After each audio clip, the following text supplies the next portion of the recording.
Good evening, everybody, and welcome to this amazing Legs Matters webinar. It's titled, Why Will Patients Never Wear Compression Hosiery Correctly? You may or may not like that title, but by the end of today, I promise you that you will love that title. My name's Leanne Atkin. I'm a vascular nurse consultant from Mid York's NHS Trust, along with an associate professor at the University of Huddersfield, and it's my pleasure to be here tonight to chair this event.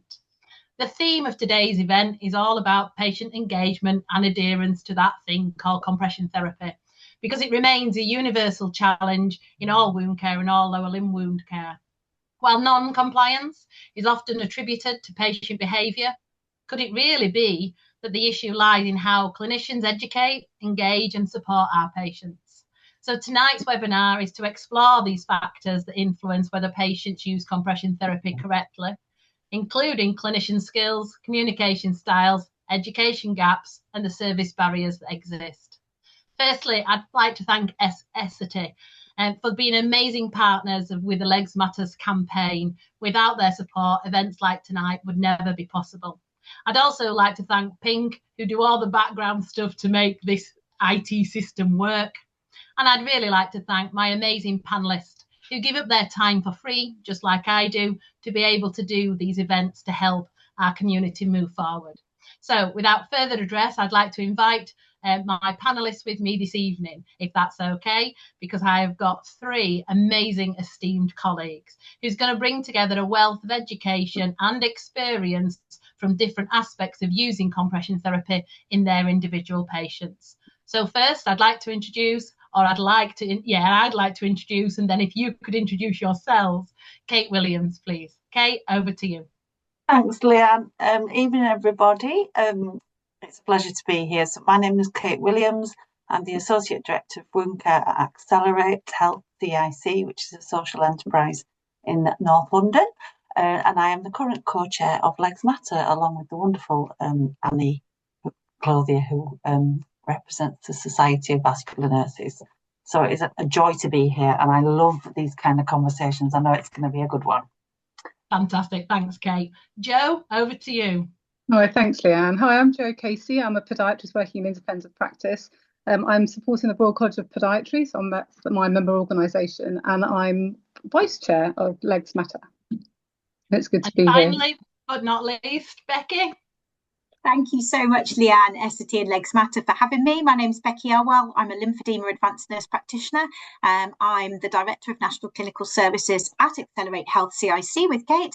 And I'm a very proud trustee of the British Lymphology Society, who, along with Accelerate, are founding members of the coalition who make up Legs Matter, along with the College of Podiatry and SVN, the Society of Vascular Nurses. So we're in good company tonight. Fantastic. Thank you three for having you brilliant, giving up your time this evening. I can see a lot of you are already putting comments in the chat of where you're from and what do you do. We love seeing who's available. It makes these things so much nicer for us because we can actually think about you being behind the screen. Please ask any questions, put any points that you'd want me to actually engage the panel with. I'll try to look at all of those along with our brief outline that we've got today, because we'd really love your engagement. We are live here this evening, so please engage with us where you can. So I think we all know that compression therapy works, but only when it's worn correctly. So I suppose I'd like to start by asking my esteemed guests tonight. Let's start with the big question, if you like. Let's start with the title of this webinar. Why will patients never wear compression hosiery correctly? So it's it feels like a Daily Mail type title, if you like, but we did want to grab your interest with that. So Kate, if I could ask you first, what's your thoughts and the reasonings why we've named tonight's webinar as we have? So the title of tonight's webinar has caused quite a lot of conversation within Accelerate, because as an organisation, we do not like the concept or the labelling of patients as non-compliant. So some colleagues of Becky and I have really questioned us on the title of this webinar, rightly so, but we wanted it to be deliberately controversial because this is how frustrated clinicians can sometimes think. So for those of you who think Well, absolutely, yes. Why will they never wear it? You are in exactly the right place. We want you to be here because we want you to learn how to approach these things differently, looking at it from the patient's perspective. How can you upskill yourself better to have better conversations with patients? Because patients will wear compression hosiery and they will wear it correctly. We have patients that wear some of the patients we see are so complex and their venous disease is such that they have quite a little array of garments and toe caps and hosiery inserts and all, but they are completely on board because they know it works for them, it's comfortable, and they can see that it helps. So the title will always make me smile because it is deliberately controversial and just to kind of make you look in a way. But yes, patients will wear compression hosiery if we get it right. And we did that purposely, didn't we? We wanted that Daily Mail headline, if you like, to capture your attention. But I would like to start this webinar off by saying the title of this webinar is absolutely incorrect. So, Rebecca, carrying on from what Kate said. So she said that evil word, if you notice within all of that. She said that evil word called non-compliant. And I often think that it's a strange thing to suggest, really, is this non-compliant. So what's your thoughts, Becky, on the title of this webinar and that evil word? Thank you. I think the title is cheeky on our behalf, because we knew that it was something that we are constantly encountering. And we still hear these words in clinical practice routinely and documented as well. Non-concordant, non-compliant, doesn't like compression or refused compression. We see a lot of these terms, and I think we go through fashions of words as well. So we sort of go through a period of time where we say, oh, we shouldn't use that word now. And I read a blog recently that said we shouldn't be using the term empowerment anymore. So I think it's really interesting. Things are in fashion and words are in fashion. But the simple fact is, we are the patients of today and the future.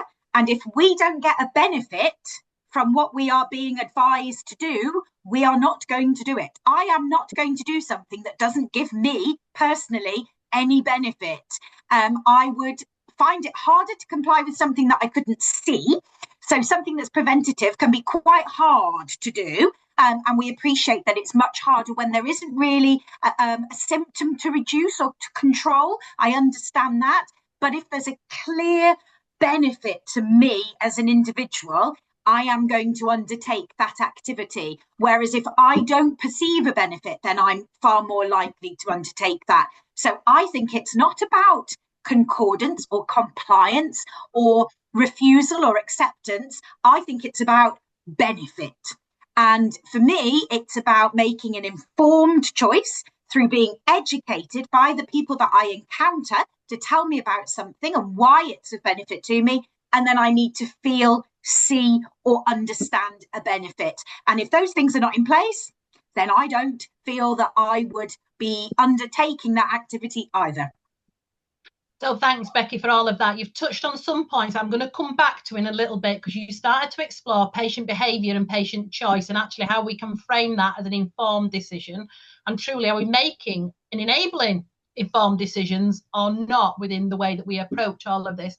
But I'd just like to bring Jo in on this. So now you've heard Kate and Becky say all of the terms. We've had compliance, concordance, non-concordance, which I don't believe exists at all. We've had adherence. So I suppose, Jo, what are all these labels, and really, do that labeling help, or is that a hindrance? Well, I wouldn't like it if someone said that about me, and I officially could ask for my own notes.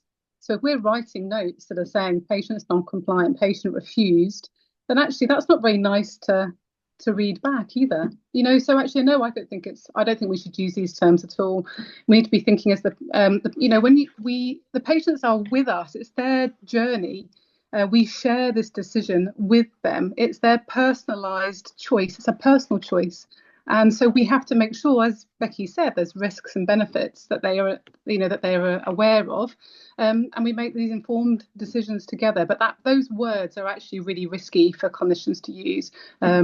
And we've said this, the title's cheeky. That's why we did it, because it's a risky term. So we wanted people to literally, what is this webinar going to be about? What actually are they really going to call patients non-concordant? My goodness, what is this? And I think that's, that was probably that Daily Mail headline that we were talking about, wasn't it? So those words, they're not nice. I wouldn't like someone to call me non-compliant because I chose, for whatever reason was belonging to me, not to do something or to do something. It was. So I wouldn't like it, no. So absolutely, and I think you bring it in from really that patient perspective. I can always remember Tracy, one of our amazing patient reps who joined Legs Matters when I was the chair, and she said, "What is compliance?" Well, I remember you saying about that. Of that term, yeah. And this is something that we use every day. Just to point out, non-concordance can't exist. Concordance is a relationship. So you can be non-compliant or you cannot adhere, but you can't be non-concordant. It's the wrong use of that verb, if you like. And I often think, how do we measure this non-compliance? So I am completely in love with my HRT, but last night I forgot to take my tablets. Does that make me non-compliant then with HRT? Just because I forgot to wear it that day, if I just chose not to put my compression on that day, does that make me just sell her off down the river? Because I often think we can, and I think we have to acknowledge, sometimes we use these barriers as an excuse, in terms of an excuse to stop trying. Kate, what do you think of all of that? I have seen that happen. I've heard conversations, and it's almost like, oh, what's the point in going? She's never going to have it. I've even heard conversations, I'm thinking of a particular patient now who couldn't tolerate high compression bandaging, and because she found it really painful, and it was going to the stage where she was, when everyone was completing unwise decisions forms and mental capacity assessments. This lady was only early 50s, and she couldn't stick it because she was in absolute agony. But it was getting to the stage where people were thinking, well, we need to assess her capacity.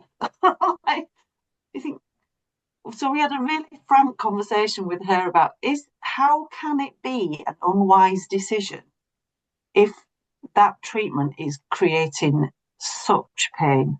There's nothing unwise about declining something that causes pain. It's quite the opposite. So we really had to have some quite awkward conversations within the teams and say, look, guys, this lady is not making unwise decisions. We need to think of something else to help her. We need to look at her analgesia. We need to try different things, different types of compression that are more comfortable for her to tolerate. Because we can't just go, oh, well, she won't have it. Right, okay, let's send her band 3 for the rest of our days and just put them in a retention bandage and shrug the shoulders. We've got to lean into the complexity of it and the discomfort. We can't just stand back and go, oh, there we are then, never mind, we'll not bother. And those forms that you mentioned, those forms came from a pressure ulcer litigation point of view.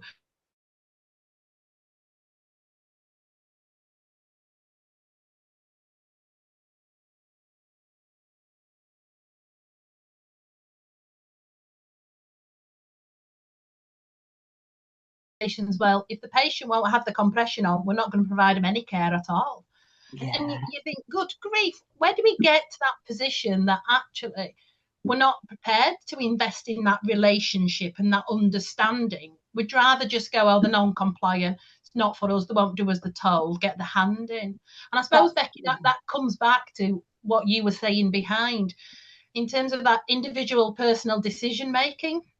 And actually, how do we understand patients' behaviour more when we're thinking about the solutions of all of this? So Becky, do you want to expand a bit about all of that in terms of how do we increase that patient's understanding of the consequences of their decision, if you like? Absolutely. I think just picking up on something Kate said as well, it's that almost inherent belief that certain people won't cope. So therefore, it's not even entered into as a discussion. I think we're very ageist around compression. A decision is automatically made as a healthcare professional about someone's ability to tolerate something because of an upper age limit, or around frailty. And we all see those patients who are fantastically adaptable to things despite frailty and increased age, and need thorough levels of therapeutic compression. So I agree with Kate. I have also seen decisions being made about people on their behalf. But I think coming back to what you were saying, Leanne, I think it's really about a generalized misunderstanding of how important compression therapy is. I still think that it's seen as a lesser standard of care because it is fairly simple and basic in its actual structure. Whether we're talking about a bandage, whether we're talking about a compression stocking, whether we're talking about a wrap garment, they're fairly simple, not very scientific, although, of course, from the industry's perspective, they will have spent thousands of pounds researching the fabrics and the structure to these. But actually, they're seen as being very simple, very basic items. Whereas if we talk about a medication, automatically, there's almost a belief that in some way, shape or form, this is a scientific intervention that's systemic, that carries significantly heavy risks, but also very real benefits.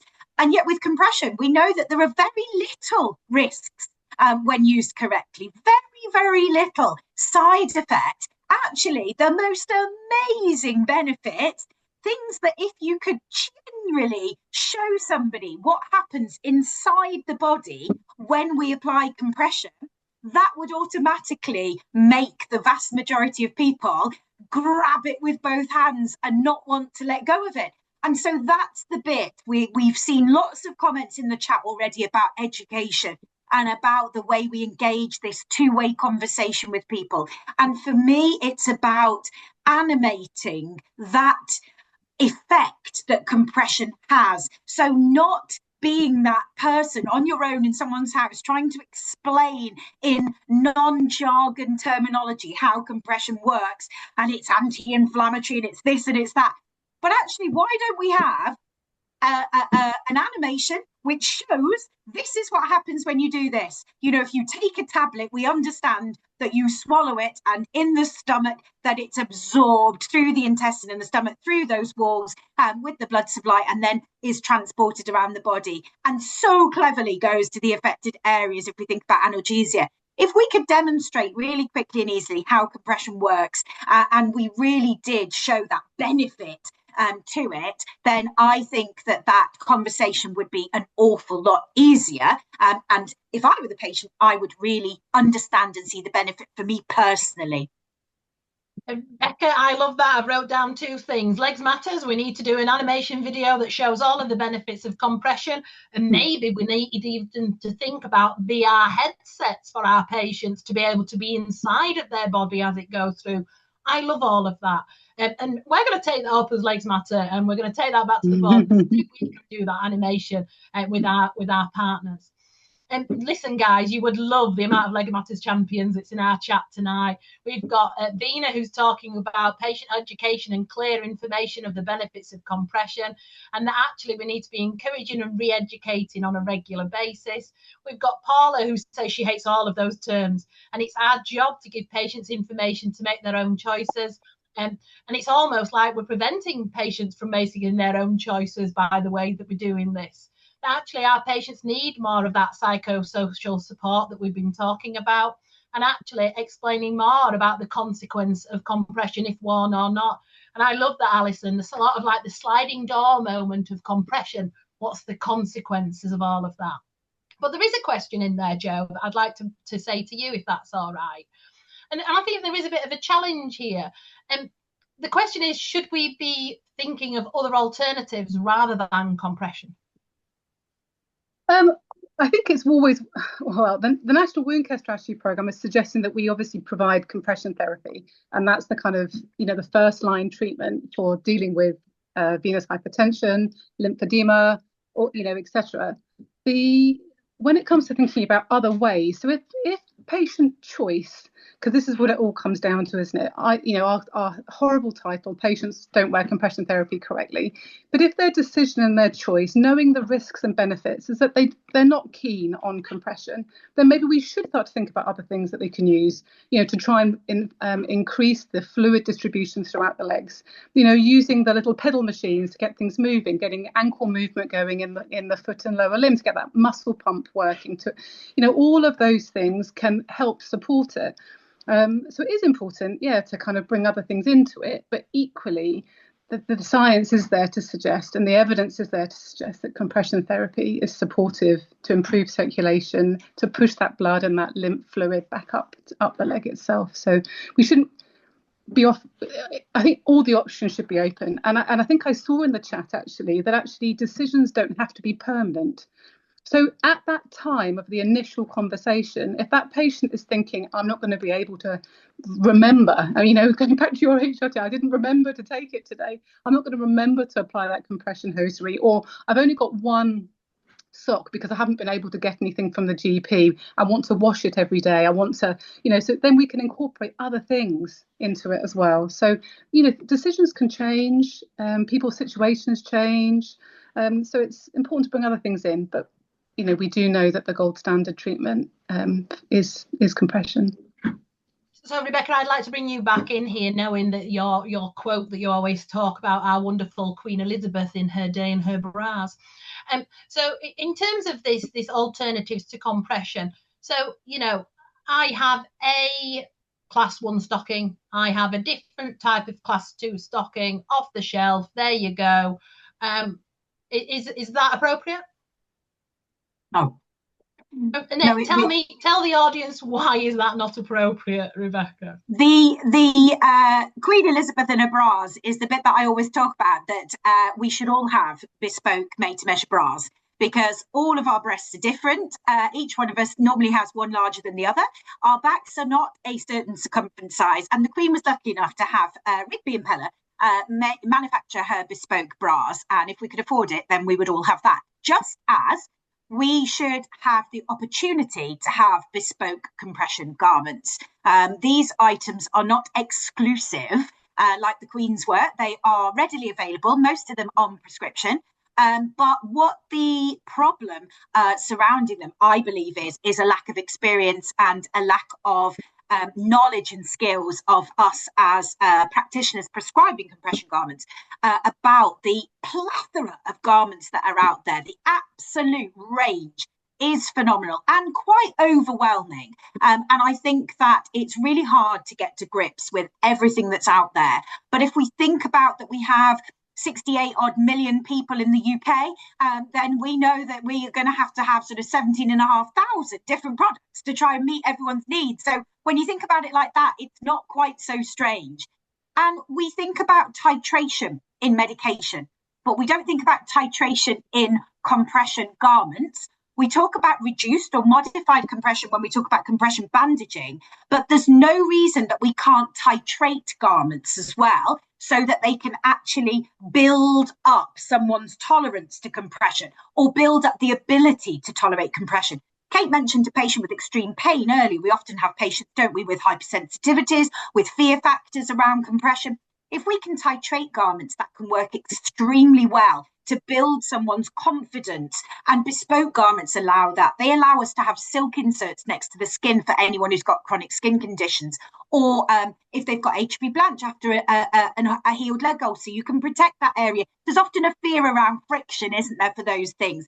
We can also protect areas that have scarring or skin that blisters easily or is fragile, for example, across that skin fold at the front of the ankle. We can have zips, velcros, we can have different fastenings, we can have tops to hold them in place, we can have tops that stop them falling down, we can have heels in, we can have heels out, we can have altered ankle stitching and knee stitching. There's every type of garment with different types of stiffness that we can use. But the one thing that you should do is make yourselves available to learn about the products, to be able to provide that individualized compression care. One stocking does not fit all, one wrap does not fit all, one compression bandaging system does not fit all. And there's comments coming in thick and fast in agreement with that. We know the industry, including our sponsors with Legs Matter, will provide education and training around measuring and around giving you support to learn about the garments. But it is so important that people get given the opportunity to see what's out there. And whenever we do patient events like we do at Accelerate, where we invite patients in to spend time with industry partners, we have about 8 or 10 industry partners in attendance. People love finding out about what else is available. Oh, I didn't know you could get that. Oh, I didn't know you can get that. It might not be therapeutically beneficial to them, and you can answer those questions as a qualified clinician, but let people have choice. Let people see what's out there. It's so important to have the understanding of what is actually available to you as an individual. And you know, there is so much. Cheryl is out there. We were talking about trying a patient refusing one certain type of compression and basically offering alternatives. And the end of that text said, voila. And you just think, I need no more. Cheryl, fantastic little ambassador. And Paul is out there saying a great analogy about using like asthma medications for a reliever and an attack at times. I like that too, Paul. And I think there's something very much within all of that. And I think the visual diagrams that you're saying is all about that we need. And people are loving the idea of that simple animation, if you like. But I suppose, Kate, if I could come to you now. So within you three, you're up there at top of your game. You know, I think Becky knows every single SKU of every single product that's existed out there. But we have to remember that actually compression isn't such a specialist area. For most people that's helping these patients, it is generalists that's helping to guide this. And you know what, if I were a community nurse, I think I'd feel a bit overwhelmed in this space and sort of try to retreat because I'm not too sure I've got Becky's knowledge and confidence. So I suppose, Kate, can we just explore for a minute, how much does clinician confidence really start to impact that relationship with that patient? Well, this is absolutely key. And just for the record, there's not many, if anyone else like Becky at all. So let's not even try to go there. For us muggles, us normals, that don't quite have that knowledge. And really, for a really busy community staff nurse, and the most important group here are the ones that aren't really into legs. You guys that are all here tonight are into legs because you're here. But the ones back at work who are much more interested in palliative care, much more into continence or anything else the generalist clinicians do, they are the ones where we just need to make it straightforward. Just get to grips with 3 companies most, understand their basic range, and then the main thing for me is, rather than overwhelming yourself with different types and different things, just remember that there is more out there. Remember Becky's Queen Elizabeth analogy, and just know that there is 100 different options before you get to the Queen. So, and you only need to know the first 3. But what you need to do is that if you get to you've got to the end of your knowledge, you can't just go, oh, well. You've got to ask somebody else. There is somebody else who knows. And in this situation, it's a lot of you on this webinar, but it's just getting the generalists to know enough not to feel overwhelmed, but then upskill them and empower them enough to want to go further, want to escalate it, wants to say, oh, Julie knows loads about stockings. I'll get her to come and see you next week because she's amazing. Julie might be more junior than you. It doesn't matter. Whoever is the most passionate about stockings will be the best salesperson. And if you can sell it, the patients will wear it. And as Becky said, you might need to titrate. You might start with a liner, for example, if you're thinking about hosiery for someone who's really reluctant. But the point is that the same person builds that relationship. There's trust. Every time you go, you're explaining it in layman's terms. It's all very normal. It's not a big deal. We're going to get there. Don't worry about it. Oh, gosh, you found that comfortable. Great. Increase the level. Just the relationship is absolutely key. But for the generalists who aren't compression geeks and don't want to be, because, you know, I didn't want to be a palliative care geek when I was a community nurse. That's fine too. We've got to give them enough to know what to do first and then escalate it on, because that's... And I think that we are so fortunate in the UK having so many amazing companies, because Yeah. I was a vascular nurse who came from a vascular ward and knew only really about TED stockings, to tell you the truth. I learned all of my knowledge to start off with by my local practice clinical educators that were assigned to a company. They were never focused on a product. They were focused just increasing my knowledge. And I think that they're a fantastic resource. Don't forget, we've got some great videos on the Legs Matters website. The link will be going into the chat very soon too. And on top of that, if you are a lone practitioner where you haven't got that within your team, you can always ask Legs Matter. We have a website. You can ask us a question. We cannot give patient-specific advice. And I can see that there are some questions about you as an individual patient or about a patient of yours. We can't give specific advice, but we can give generalist advice. We can tell you where to think about and what to explore next. So there's always that available. Just before I forget though, Jo, I think there is quite a few questions in terms of aids, if you like, to aid donning and doffing, applying and removing all of these.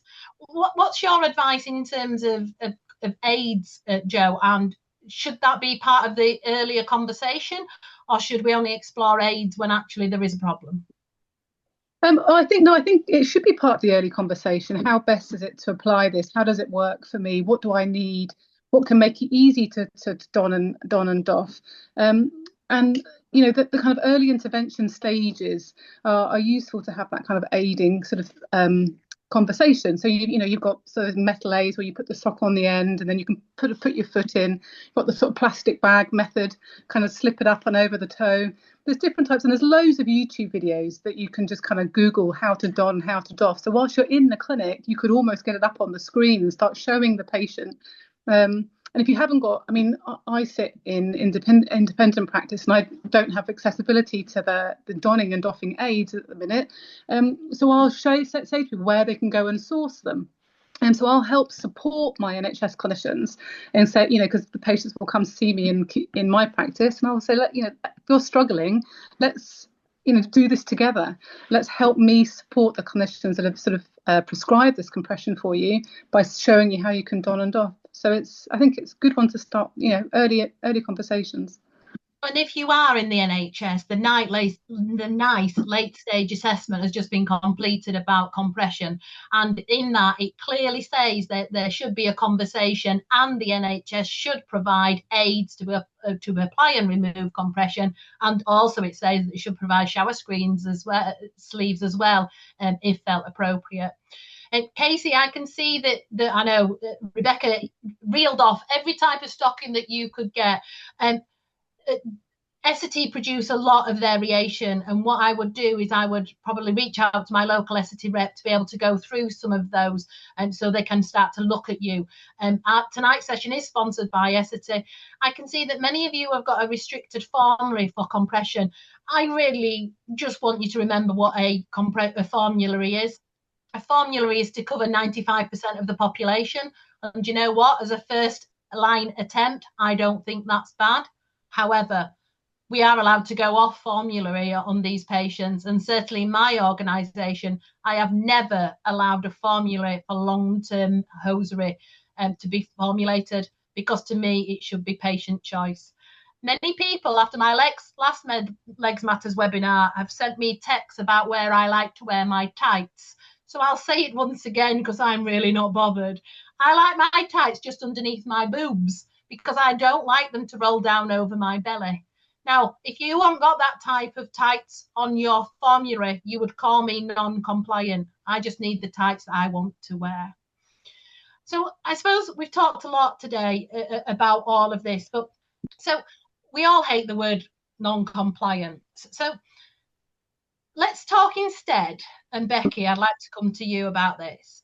How can we start to stop talking about compliance, and how can we change that narrative about having a committed partner in compression with us rather than that other label? I really like committed partner. I've not come across that before. I really like that. It takes me back to when I first started in lymphedema management. Probably been doing it for a couple of years, 1996, 97. We used to talk with a PowerPoint slide, which was actually on acetate at the time. So I'm really showing my age there. And it used to have two shaking hands and a picture of a key. And it used to say that partnership was the key.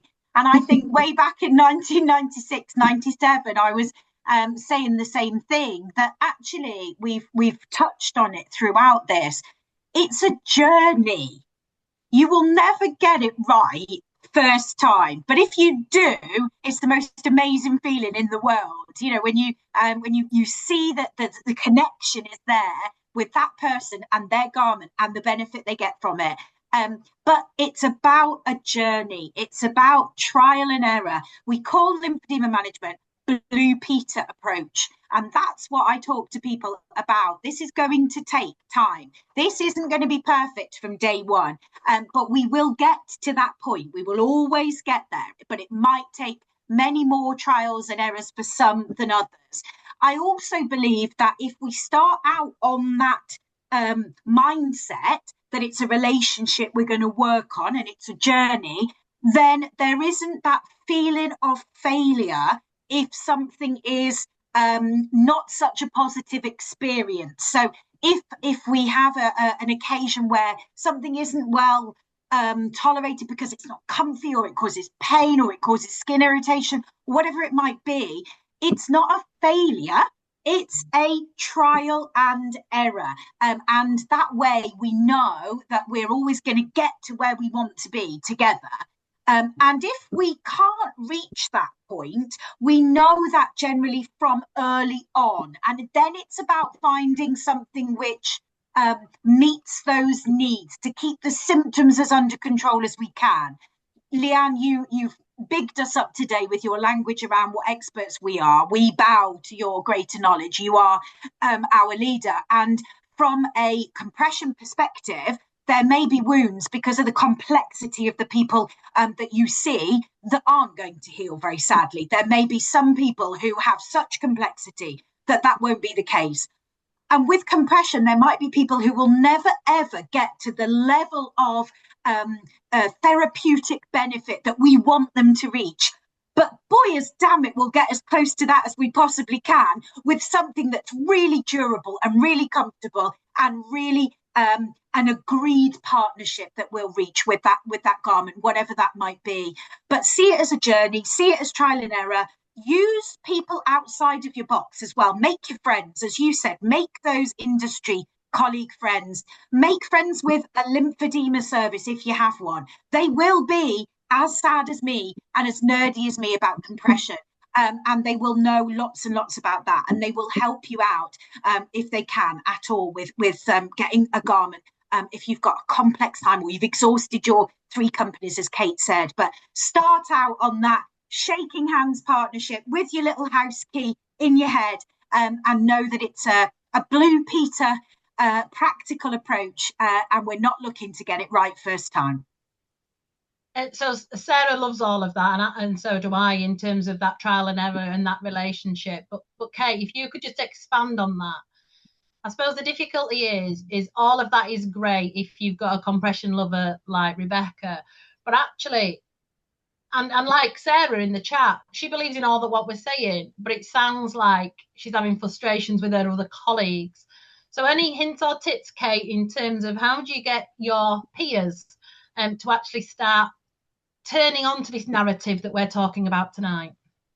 Yeah, sometimes it's about culture in your team, and possibly even in your organisation, but we just keep it small and think about the culture in your team.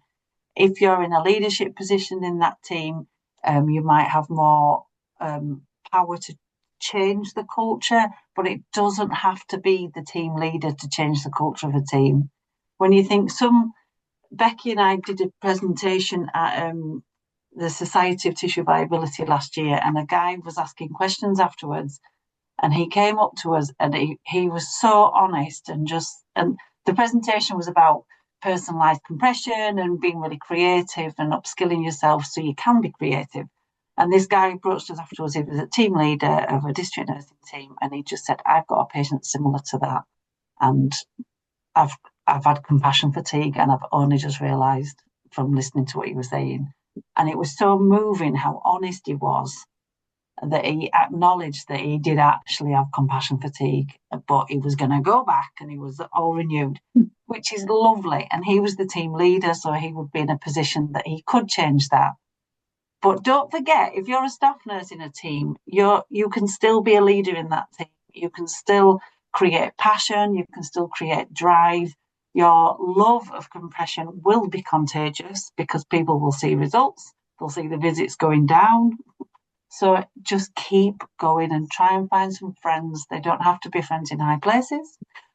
They can be friends. You are just taking on that compression journey with you. But as soon as you get any leeway to change that culture in your team, you're off. And it's just so important. Don't use fancy terms, even within your team. Don't use the fancy terms all the time. Just say, look, we're going to go, when you go and see them, tell them, look, we're going to try this. Might not work, but we'll get there eventually. And then patients are more likely to say, I didn't like that, rather than saying, yeah, I've been wearing it. It's just that because they don't want to tell you they didn't like your treatment. Some are very vocal. But it's all about the relationship, and it's your relationship with the patient, but then your relationship within your teams, so that you can get the passion and the drive going in everybody. So you mentioned a really interesting concept of compression fatigue. I just want you to hold that in your mind, and I'm going to come back to that in a minute. But before we do, I just want to ask Jo.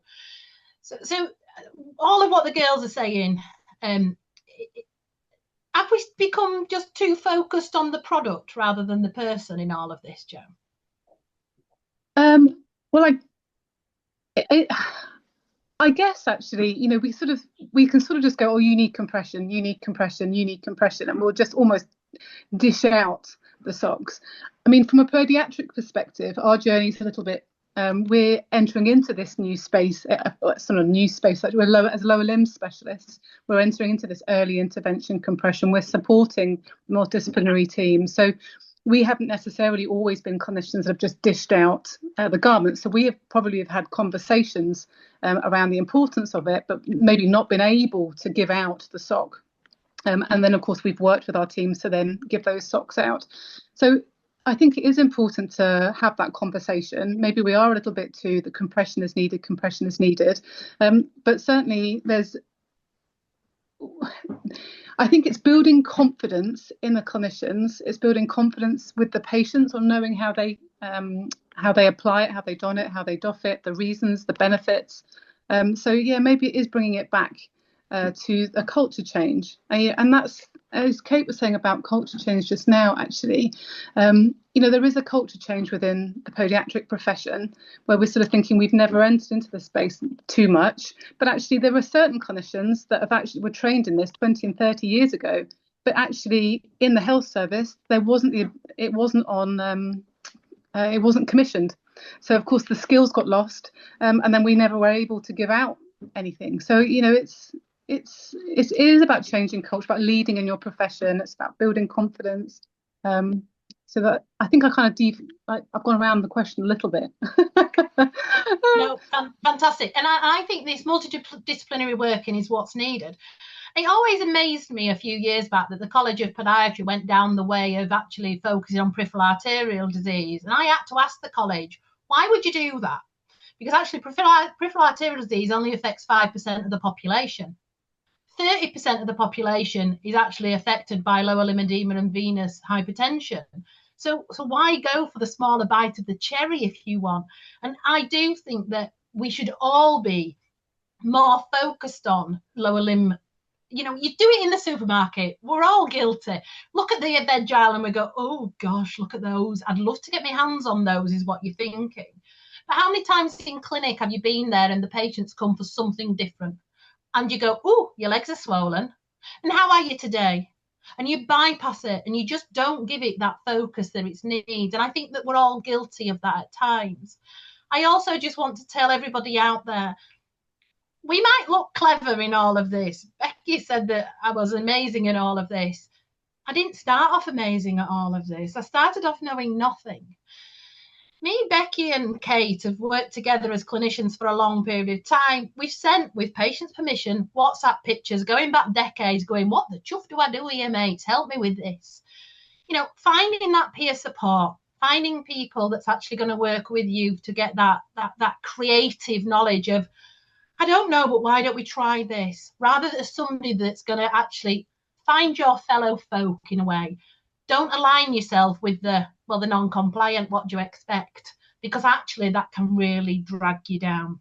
And I suppose that goes back to that terminology that we talked about this compression fatigue.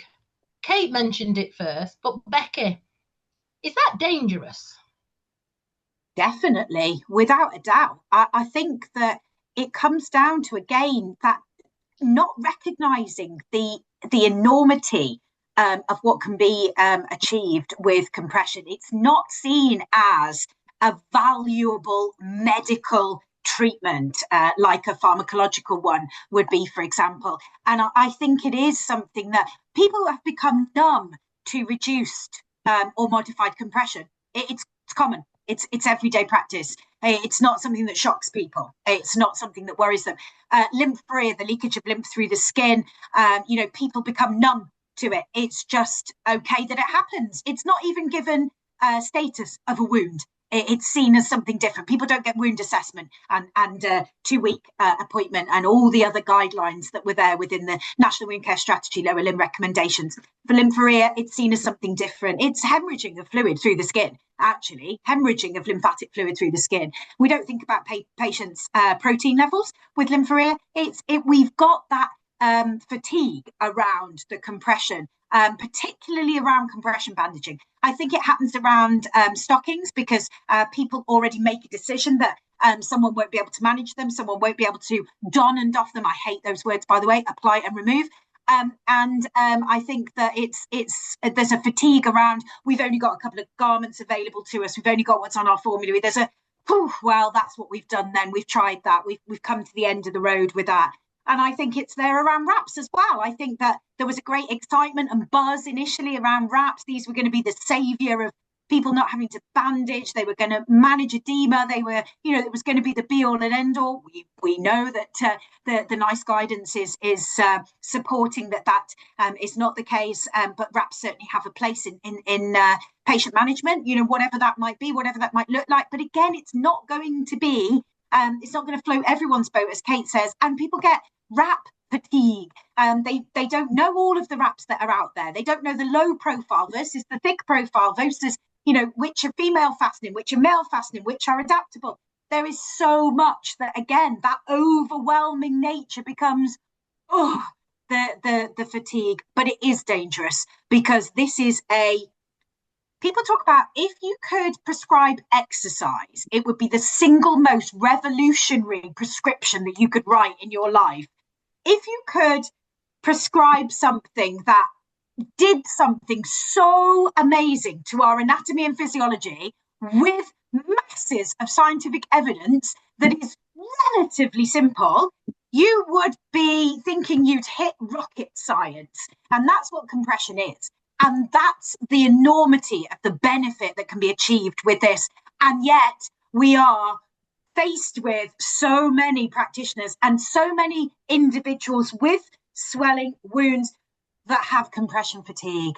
And we, as Legs Matter, have to work to make sure that our champions who are joining us today and our like-minded people that really can drive forward a campaign with us for the benefits of compression, which are real. It's not something that we're trying to convince people of. It's actually real. Thank you, Becky. That was fab. Cheryl, you've said that you're terrible at being shopping and wanting to tell these people in the veg aisle that they've got swollen ankles. I'm glad to hear that you don't do that. However, Cheryl, Next time it's Legs Matters Awareness Week, why don't you set up a stall? Because we've all done it, and I can tell you it's the best days we've ever had, being able to challenge those patients directly. I did it in the foyer of my hospital, and you wouldn't believe the types of legs that I had on that time. And I think there's been some great conversations that's been happening with all of this. And what Becky's just said, Kate, is really relevant. However, if you're working in the NHS is rather a pressured system at this moment in time in terms of capacity to do all of that. So I suppose, how do we prioritise the time in that high pressured environment within those service models to not allow compression fatigue to happen? How do we give it its priority? Kate, any ideas? This is a massive problem. I've worked in the community forever, and when you see the pressures that the community nursing teams have under around capacity, it is phenomenal, and they work under this pressure every day. So it's no wonder there's fatigue. But the pressures would be less if the patients with lower limb problems were better managed. We all know this. It's that vicious circle, the invest to save type thing. If you put the time in at the beginning, then it'll pay off at the end. I think to make it happen in real terms and not just be chatting on a webinar, these really busy teams need to think about how they plan their days. Even if just one person did one leg properly, that will pay off. And then as you see the improvements, the culture of the team will change, they'll feel more positive. But it's just about starting small. Don't think you're going to go back to work tomorrow into a really tired, really busy team. We've had 100 call-outs and we're going to get them all in compression. Start small, and then the enthusiasm will come when people see the results. But you have to start small because people are tired. And you need to have those conversations in handover when they go, oh, he's not going to have it, it's pointless. Just go, oh, yeah, but maybe if we explain it differently, or maybe if we go back, and maybe if we do so. And a lot of these people are being visited for other reasons anyway. So it's just making the most of that time, getting the right person in the door and getting the relationship. The patients who will have their compression, who love it, who that heal, and those lovely ones don't need as much focus. It's the patients that are labelled as difficult, or the ones that are labelled as refusing care. They're the ones that need the more skilled people, the people who can explain it in normal terms, the salespeople, for want of a better word. But just keep it small and keep it achievable, but make sure that those achievements are constant. And I think my one promise to myself is that I will never deliver substandard care. No matter what pressures I've got outside of my clinic door, I will never deliver substandard care. And if you hold that promise close to your heart, at least you know you're not being dragged down by that system, and you can keep convincing and proving to yourself that you do deliver that right care. Noreen, Becky don't like donning and doffing because it's a term that don't mean anything to anybody. I have no idea why we use it. Why can't we just apply and remove? Because actually it's language that patients understand. So, you know, and a lot of these words like compliance, we've created to put that mask behind that clinical world.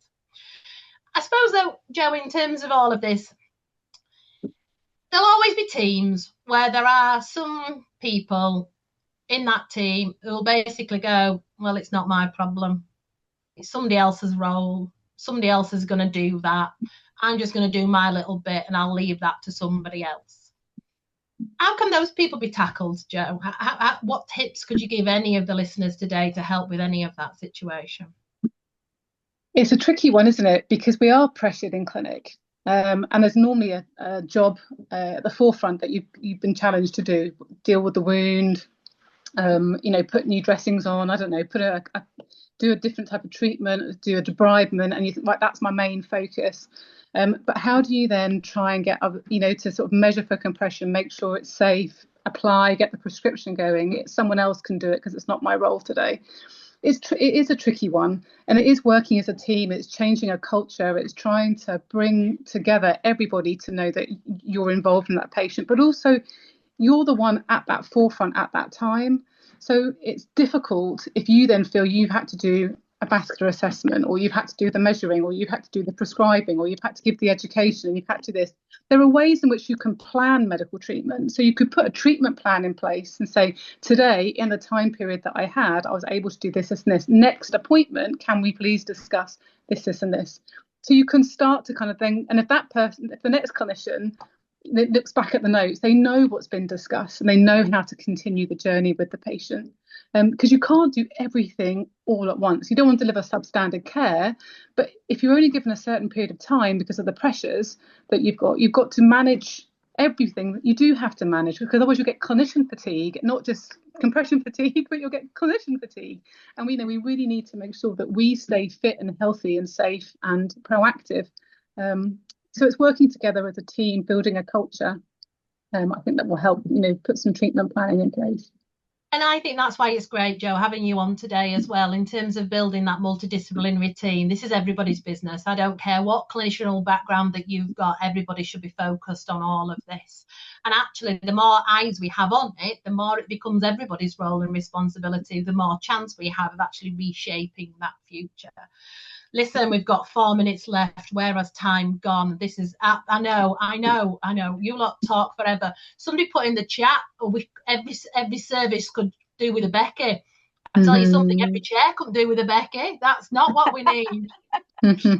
So, very quickly, Becky. Okay, so just tell me, just a quick fire answer if you like. So maybe today's title of the webinar should have been, why won't patients wear compression? Instead, we should have focused in on how do we empower them to want to? And what would be your closing remarks in relation to how do we empower our patients to want to wear compression? Explain with the beautiful images that some of the people in the chat have been saying that they draw. Until we get the Legs Matter animation ready for people, but explain, draw, be as demonstrative as you can as to the benefits. List the things that compression can do, really simply, use simple language. Explain the risks of not undertaking the steps that can add those benefits. What would happen to me if I didn't do those things? Why is it so important? Make sure that there is a journey, an agreement, a partnership to work together, take those steps.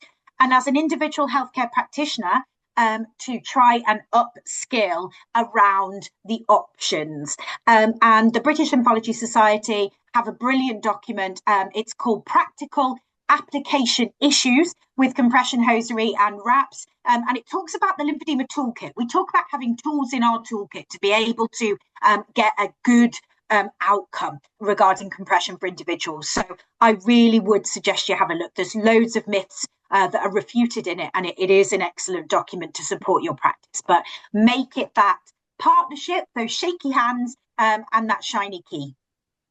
Perfect. Jo, if you could make it a bit quicker than that. So rather than the questions, why won't patients wear compression? How can we empower them to want to? Share the decisions with them. As the risks and benefits, highlight all of those, make it easy, give patients choice, understand what different types of equipment are out there to help, all the applying, and what was the other word someone used? I was going to use donning and doffing, but the other flying and removing, Jo, it's as simple as that. There you go, the flying and removing. Giving them easy, simple language, but understanding them. So if they're sort of suggesting at that time, actually this particular type of garment isn't right for me, then what other decisions are out there that you can help support? Perfect. That document that Becky mentioned is in the chat for you to have reference to. So Kate, your final words if you can.